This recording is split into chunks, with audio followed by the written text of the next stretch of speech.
A man who is known for his unorthodox approach to comedy. Ladies and gentlemen, please welcome Sam Bone.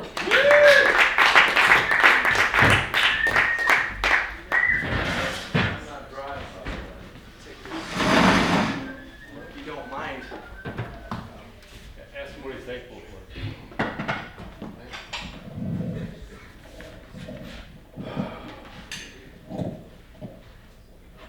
Hey guys, Hey man.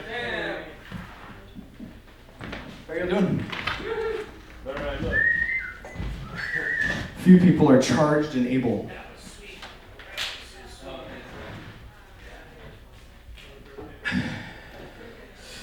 So guys, I'd like to do some storytelling for you. For those who are charged and able, I'm so thankful for you this Thanksgiving evening. Sometimes life takes a toll on us, and we like to think that we are one way, but really the truth is that our willpower is the difference. So that was a very old preschool jargon. I mean, I was raised on this shit. Let me not butter the bread with you guys. I was a child of virtues. I was a child of virtues. I was raised on the bread and butter of virtues. My first virtue teacher, his name was Terrence. He was in preschool with me. You learn a lot just by ganging around with your pals. You learn by wearing the same hats. You learn by taking off your shirts and going, hey, you got nipples too. This is what toddlers do. And you guys don't have these we don't have these expectations of society. We don't have the codex of culture ingrained into ourselves. It's a fact. I'm not proud of it. But by that point in time, I was comparing nipples with Terrence, and one of these days it was particularly cold, and I just looked at his nipples, and they seemed to somehow trigger something in my mind of virtue, because when you think about it, standing in the cold without a shirt on takes a lot out of a youngster.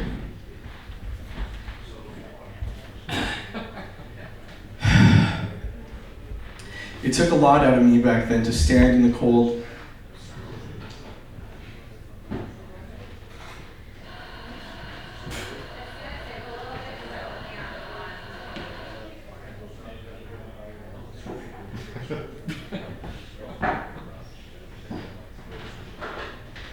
And to this day, I do it, so I'm virtuous.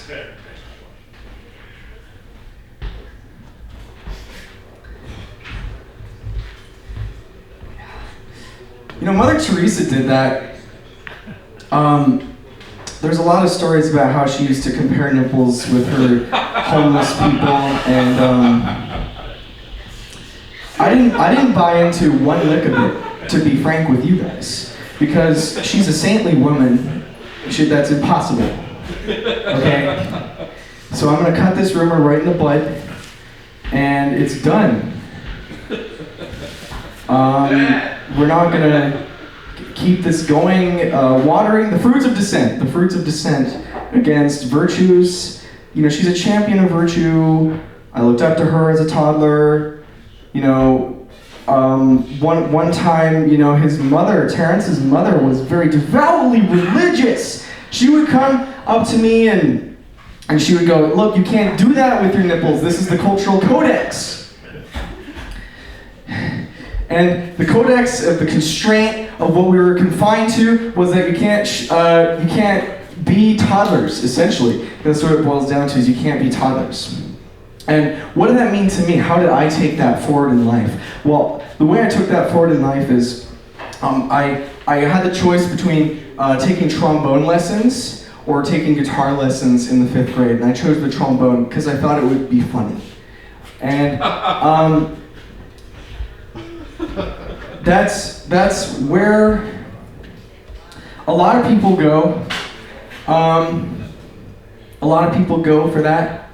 I, for one, am someone who used to be part of the cultural codex. You know, when people used to talk to me about Mother Teresa, I'd crack a joke. I'd say, look, you know, here's a joke, ABC, this is the line, this is the stand-up comedy. You laugh, let's get you out of that cultural codex, but they didn't want to listen, and it was a big problem, and I talked to my camp counselor about this, and he said he was one of the first people in my life who counseled me against the people who talk badly about Mother Teresa and the people who talk badly about showing your nipples as a toddler.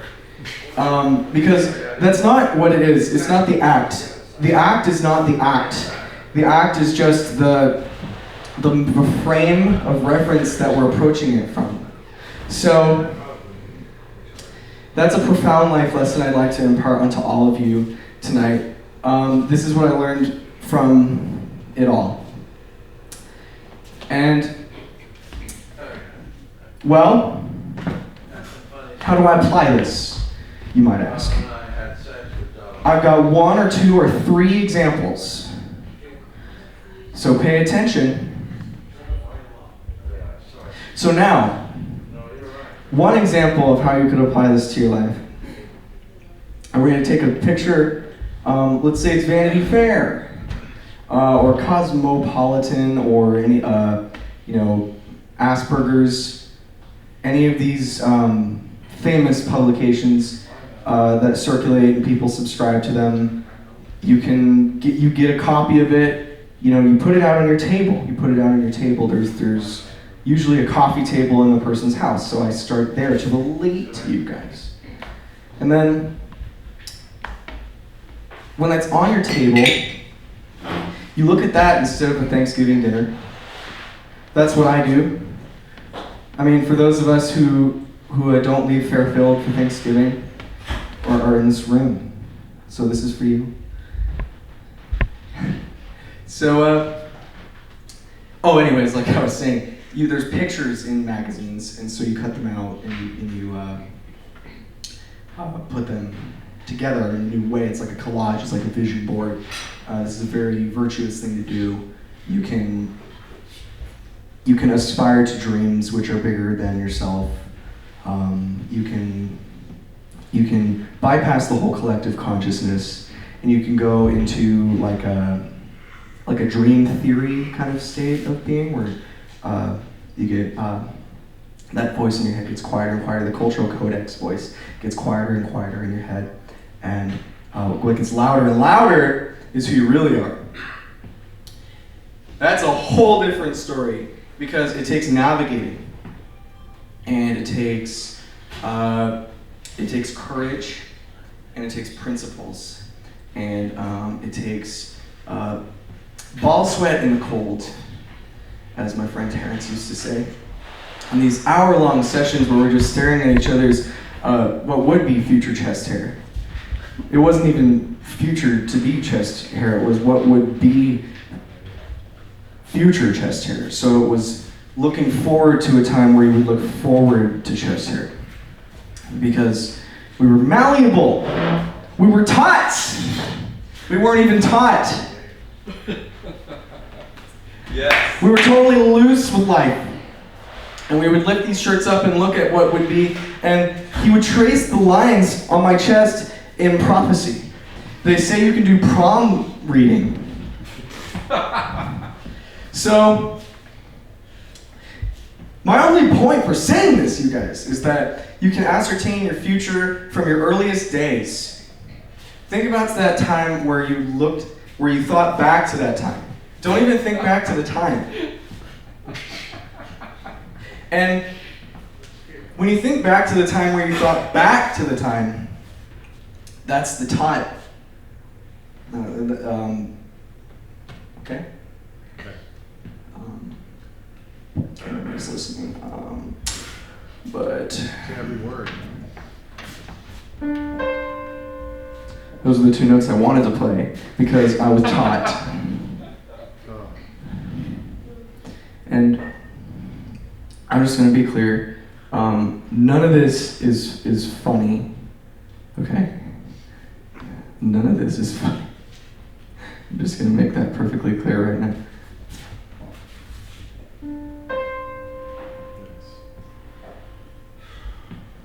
Oh, there you go. There's some release of tension. I heard that. It was.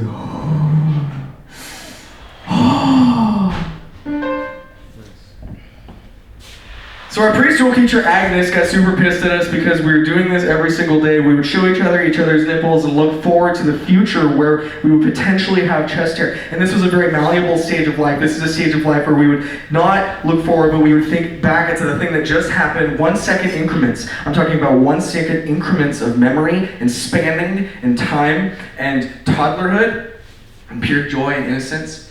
And in that pure joy and innocence was wrapped up so many different things, so many things from the past, so many cultural icons. One of them was Mother Teresa. Mother Teresa did a lot of work with kids. There's a famous exercise tape that I watched which led to this behavior. Mother Teresa had exercise tapes back then. This is when you think back to the time where you think back. So I'm not necessarily talking about things. I'm not necessarily talking about reality. I'm talking about reality in a reverse engineered way. So this is all a metaphor. This is all a symbolism. This is all a complex cultural codex. And for one, I'm looking at the one that gives me the most hope. I'm looking at the one that makes me put on a sweater in the cold instead of being a cold toddler out in the breeze. It's not something you want. You don't want to be a cold toddler out in the breeze. Now I'm going to stop for a second. And I'm just going to remember that time in my life.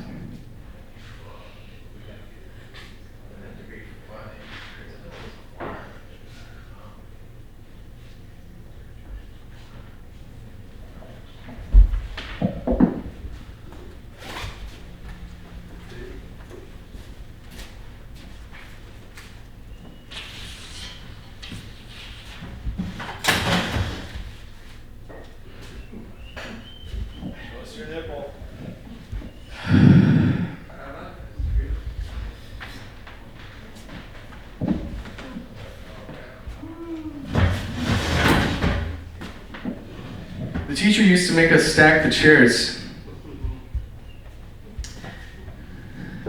So to this day I have an impulse.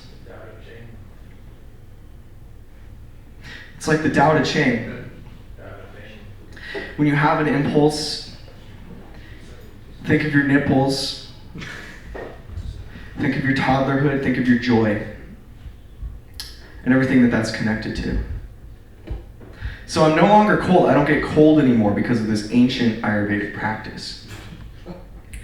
And, well,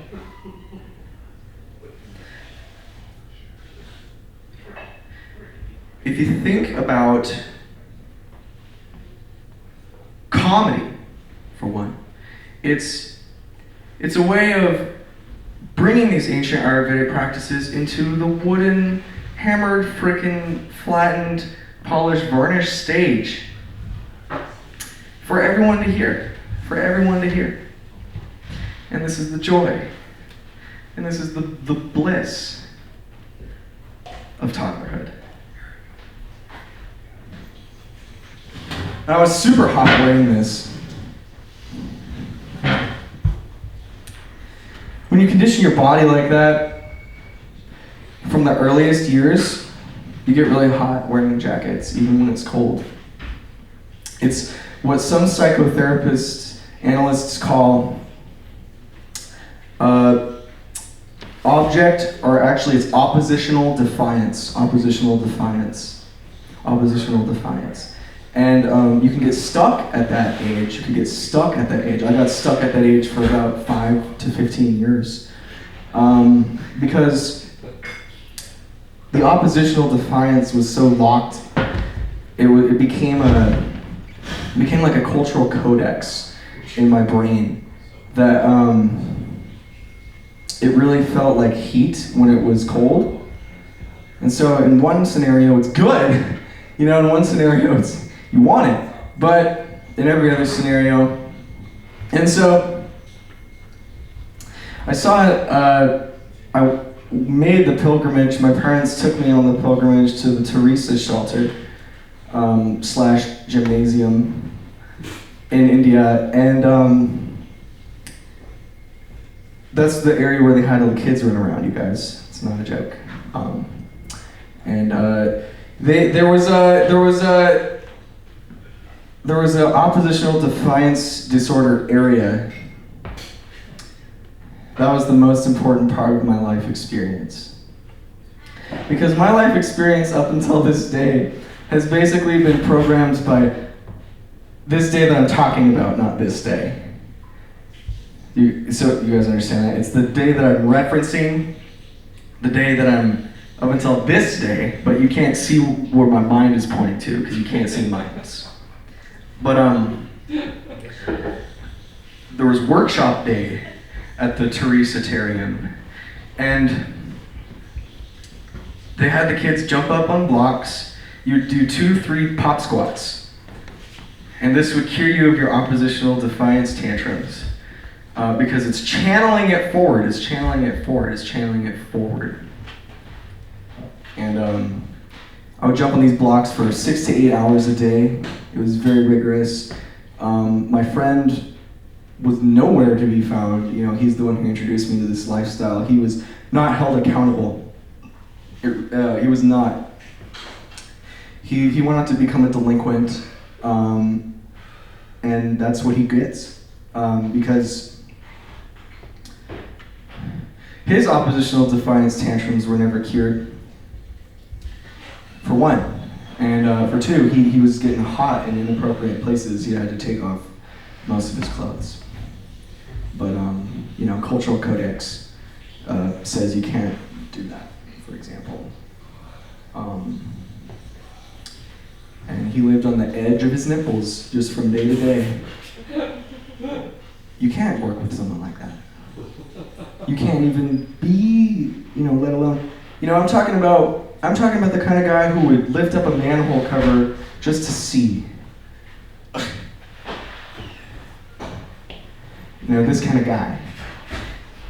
And so, you know, he would wear these football pads. I remember this distinctly. He would wear these football pads over his jersey. And it's like, hello, you're supposed to be the other way around. I didn't play football.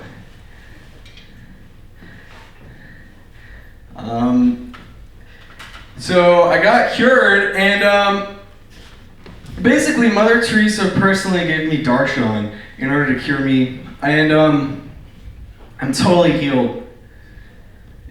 So that I was healed until the day that I came home, and I was just more than a toddler. I had finally reached the years where I was looking forward to chest hairs. And I was just experimenting with forks. One after the other, going straight into the socket, and I would get shocked. I wouldn't remember any of my oppositional defiance tantrum training. I was poor. I didn't have a block to jump on. So to speak. You know, if you're raised without a block to jump on, what can you do? What can you do? That's the real emphasis. That's the real issue at hand. So I was playing counting squares with my father the other day, and once he got to 19, I had an oppositional defiance tantrum. It was the craziest thing. I flipped the board over the table. I punched my father. It's something I would regret doing at a much later date, because he actually took away all the money for me to go to college with because of this. He looked me in the eyes and said, I'll teach you the Teresa. And he taught me with his absence. And many years later, I do not have that funding because of that one oppositional defiance tantrum. Guys, it only takes one. And then you're done. I'm probably not going to put this jacket back on because just talking about it is a way of bringing it back to your body. And I remember one day no, sorry, it wasn't Mrs., it was Mr. Lang, my 5th grade teacher, stood me up on the desk and just asked me a profound question. And his question was, "Hey, what's going on? Buddy?" No, I'd never been called buddy in my life, and it meant a lot to me. I was wearing a scarlet scarf. The room was dark. The lights had given out. There was one flickering fluorescent bulb. We sat at half desks. Everyone had a half desk. It wasn't a full desk that you could put things in. It was those moons. And they were cream colored. And the chairs had 4 legs. And the desks had 1 leg that kind of split out into 4 at the bottom in prongs. Very much like the tables here. And they were cream colored. And the cream color shone directly in my eyes with a glittering nuance as my teacher told me what was up in the form of a question. "Hey buddy, what's going on?" Boom! And I immediately, my body remembered what was going on, and I took my shirt off and said, but I had 2 or 3 little puffer sprouts. Instead of chest hairs. It was the ones that would make you look forward to having chest hairs. And so he was looking right at these puffer sprouts in complete shock with no foreknowledge. He was a victim of the cultural codex in hindsight. I didn't learn this until I started taking psilocybin about the cultural codex. And, oh yeah. And so you know about the cultural codex, and I don't have to explain the Jiminy's and the rickets to you from A to Z, from the alpha to omega, every rule, all the cultural inherited invitations to games and like parties, like for example, like the Victorian age, they used to wear tuxedos, gowns, anyways. But these cream-colored desks were shining right in my eyes, and I remembered in my memory, that my puffer sprouts were at the age that I had been looking forward to. And it snapped me right out of it, you guys! Wow. I no longer had a cultural tantrum! I no longer was having a cultural I was totally just sitting there talking to my teacher, just like, I'm sorry. I put my shirt back on, and he was like, "What was that all about?" And I was just like, well, man, he had a soulful gaze. I'm gonna be honest with you guys. And he just said, what is that all about? And he was so cool and forward-flowing with it that you wouldn't even second guess yourself for 1 second. That's the kind of man that was my 5th grade teacher. And boy, oh boy, did he replace my father. Because my dad didn't take a lick or a spit of that behavior. Because I would go outside with my shirt off, and it would be the cultural codex from hell. You better believe it.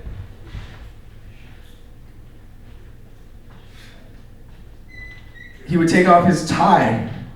And I know on these very subtle implications that he was done with his day when he did that. And that stress and the cultural codex of just being done with the day just meant that he was done with me. And I remember vividly and profoundly what that meant to me and what that made me feel.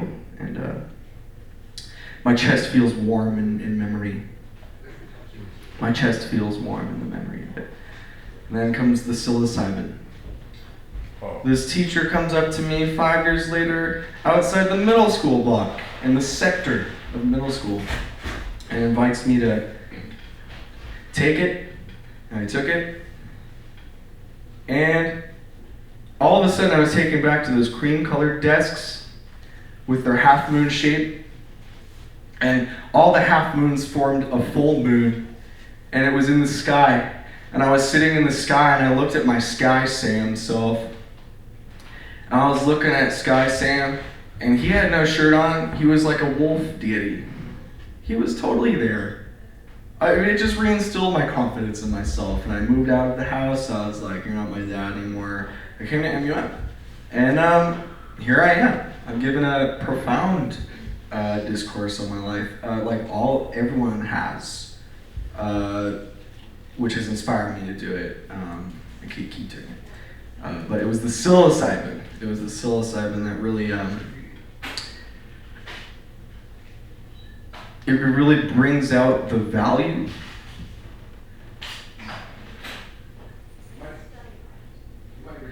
And the study hard. So that's my recommendation. You guys can just take that and leave. Thank you.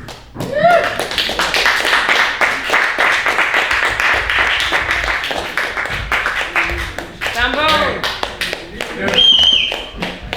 Hey, dude. Let's talk about psilocybin and real LSD 25, Owsley acid. What it does to you.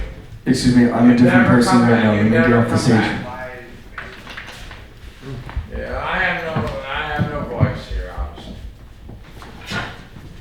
That was Sambo. Please give him a round of applause.